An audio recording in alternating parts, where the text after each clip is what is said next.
تو جو بات اللہ رب العزت نے موسیٰ علیہ السلام اور ہارون علیہ السلام سے فرمائی، وہی بات اللہ رب العزت نے رسول اللہ صلی اللہ علیہ وسلم سے بھی فرمائی، وہی بات اللہ رب العزت نے ہم سے بھی فرمائی، گھبراؤ نہیں، میں تمہارے ساتھ ہوں۔ اب مجھے یقین آئے اس بات پر، مجھے یقین آ جائے اس بات پر، اس کی محنت ہے، یہ دعوت اس کی محنت ہے کہ مجھے یقین آ جائے۔ اس لیے میں نے حاجی عبدالوہاب صاحب سے یہ بات سنی کہ دعوت اللہ سے لینا ہے، سیاست لوگوں سے لینا ہے۔ اس لیے کیونکہ لوگوں کو تو لینا اچھا لگتا ہے، دینا تو اچھا نہیں لگتا ہے۔ ایک آدمی بار بار ہمارے پاس پہنچ جاتا ہے، ٹھیک ہے، اور یہ شفیق بھائی کے پاس صبح پہنچ گیا ان کا گارڈ، جی شفیق بھائی وہ ایک باہر آدمی آیا ہوا ہے، کیا کام ہے؟ وہ جی اس کو کہہ رہا ہے کہ آپ نے اس کو 10,000 روپے دینے۔ تو نے کیا بولا اس کو؟ میں نے کہا جی آپ اندر، ابے پوچھ لیا کر یار خدا کے واسطے، اب اس کے برعکس لے لو۔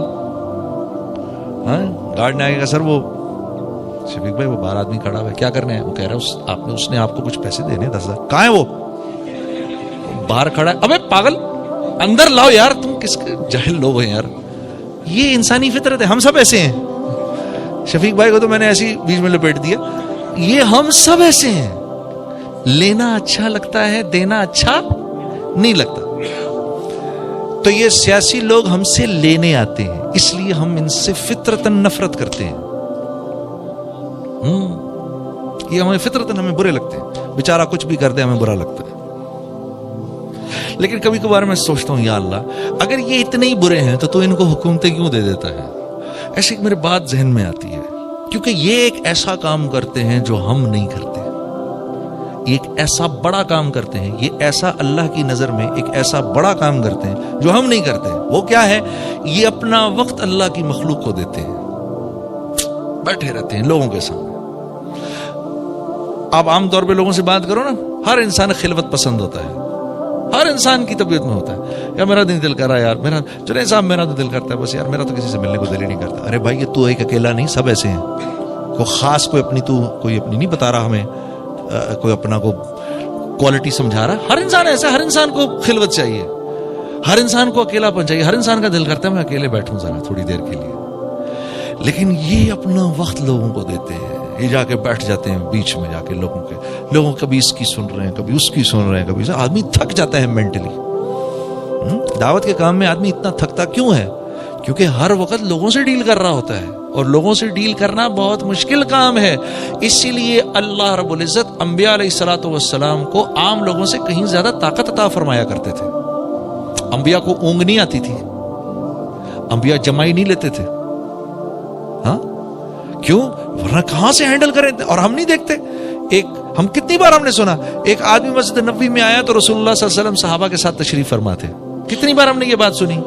تو اللہ کے نبی کا نہیں دل کرتا ہوگا کہ جا کے اپنی پیاری بیوی کے پاس بیٹھیں، اپنی پیاری عائشہ کے پاس بیٹھیں، ام سلمہ کے پاس بیٹھیں، جا کر حضرت حفصہ کے پاس جا کر بیٹھیں، دوسروں کے پاس جا کر بیٹھیں، ان سے بات سنیں، تھوڑی سی ان کی بھی سنیں، اپنا دل بہلائیں۔ نہیں کرتا ہوگا دل، ایسی باتیں کرتا ہوگا۔ لیکن جو انسان اللہ کے بندوں کو وقت دیتا ہے وہ اللہ کے ہاں اونچا ہو جاتا ہے، اور وہ ہم نہیں دیتے،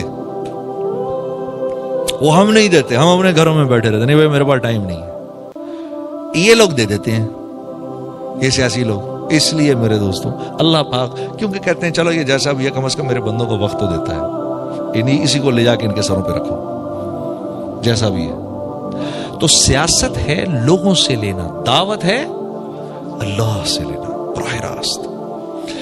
جب کبھی گشت پہ نکلو، میں نے حاجی صاحب سے یہ بات سنی، جب کبھی گشت پہ نکلو، گشت پر نکلتے ہوئے یہ دعا کر، اپنی دعائیں کرو اللہ سے۔ وہ دعا اللہ پاک ایسے نہیں ہو سکتا کہ وہ رائے گاہ جائے، کیوں؟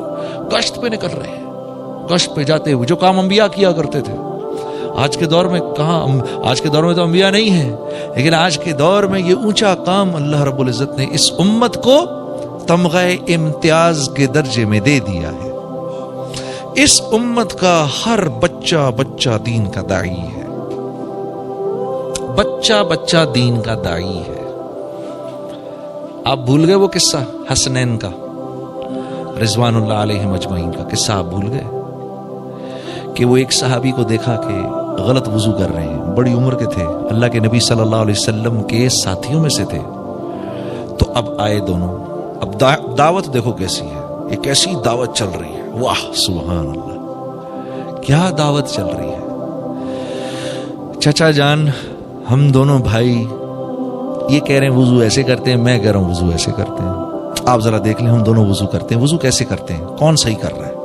اب ان دونوں کے سامنے, ان بزرگ کے سامنے یہ دونوں وضو فرما رہے ہیں, تو بزرگ کو احساس ہوا کہ غلطی میری ہے, ان بچوں کی نہیں ہے. تو پیچھے سے آ کے دونوں کو اٹھا لیا, پیار کیا اور کہا تم ہی اس لائق تھے کہ نبوت کے خاندان میں پیدا ہوتے, غلطی تمہاری نہیں, غلطی تو میری تھی. اور کس خوبصورتی سے میری اصلاح کی ہے. بچہ بچہ داعی ہے دین کا اس امت کا. اس امت کی ہر عورت داعیہ ہے, اس امت کی ہر عورت داعیہ ہے. گھر نہیں چل سکتا عورت کے بغیر, نو وے, گھر نہیں چل سکتا عورت کے بغیر. ہاں, بڑے سے بڑا ترم خان اس کی بیوی اس سے ناراض ہو جائے, اس کی زندگی حرام ہو جاتی ہے. بیوی کو ٹھیک رکھنا, سیدھا رکھنا, یہ ایک بہت بڑا آرٹ ہے. ہاں بالکل, میں تو اس تبلیغی کو تبلیغی نہیں مانتا بالکل بھی, بلکہ میرا دل کھٹا ہو جاتا ہے اس ساتھی سے مل کر کہ جس کی گھر والی اس سے ناراض چل رہی ہو. میں کہتا ہوں یار تو کیا آدمی ہے یار, ایک عورت نہیں سنبھلتی تیرے سے. ہاں کیوں, تو سارے عالم کا تو کیا کرے گا, تو کیا کرنے نکل رہا ہے باہر. ایک عورت سنبھل نہیں رہی ہو, تو سارے عالم کی فکر میں نکل رہا ہے. ہاں, تو گھر چلتا ہے عورت کے ہونے سے, گھر چلتا ہے عورت کے ہونے سے. ہاں, سب سے بڑا, میں کہتا ہوں سب سے بااخلاق, اللہ کے نبی کیا فرما رہے ہیں, سب سے بڑا بااخلاق وہ ہے کہ جس کے گھر والے اس سے خوش ہیں. سبحان اللہ. اور آپ فرما رہے ہیں تم سب میں سب سے زیادہ بااخلاق میں ہوں, کیونکہ میرے گھر والے مجھ سے تم سب سے زیادہ خوش ہیں. کم و بیش الفاظ ہیں. ہاں دیکھو تو صحیح, کسی نے پوچھا حضرت ہند بن ابی حالہ سے, یہ حضرت حسن اور حسین کے ماموں ہیں, ان سے پوچھا رسول اللہ صلی اللہ علیہ وسلم کیسے تھے, تو فرمایا ایک غم کی حالت میں بیٹھے رہتے تھے مسجد کے اندر, ایک غم کی حالت میں بیٹھے رہتے تھے مسجد میں. ہاں, یہی سوال کسی نے اماں عائشہ سے بھی کر لیا, کیسے تھے, فرمایا ہر وقت ہنستے رہتے تھے, مسکراتے رہتے تھے, ہم سے مذاق کرتے رہتے تھے. ہاں, گھر کے کام کر دیا کرتے تھے. واہ واہ سبحان اللہ. ہم میں سے کون چاہتا ہے, ہم میں سے کوئی بھی نہیں چاہتا کہ گھر والی کے قصے, ہمارے اور میرے اور میری گھر والی کے قصے لوگوں کو پتا چلے, کوئی نہیں چاہتا. لیکن میرے رب نے ہمارے نبی کی خانگی زندگی کو بھی چھپا کے نہیں رکھا, بلکہ ہم تک پہنچا دیا. 9 کے 9 گھروں کی زندگی کو پہنچا دیا ہم تک. ہاں, سب سے پہلا کام کرو بھائی, سب سے پہلا کام کرو, اپنی بیوی کے چہرے پہ مسکراہٹ بکھیرو. ہاں, 4 موقع ہیں جن پر اللہ رب العزت مسکراتے ہیں. 4 موقع پر اللہ مسکراتے ہیں. واہ, ایک اس پر جب اللہ کا بندہ آسمان کو دیکھ کر کہتا ہے اللہم اغفر لی, یا اللہ مجھے معاف کر دے, اللہ مسکرا اٹھتے ہیں. دوسرا موقع جب عرفہ میں لوگ جمع ہوتے ہیں, ہاں, اور حاجی عرفہ میں گھوم رہے ہوتے ہیں,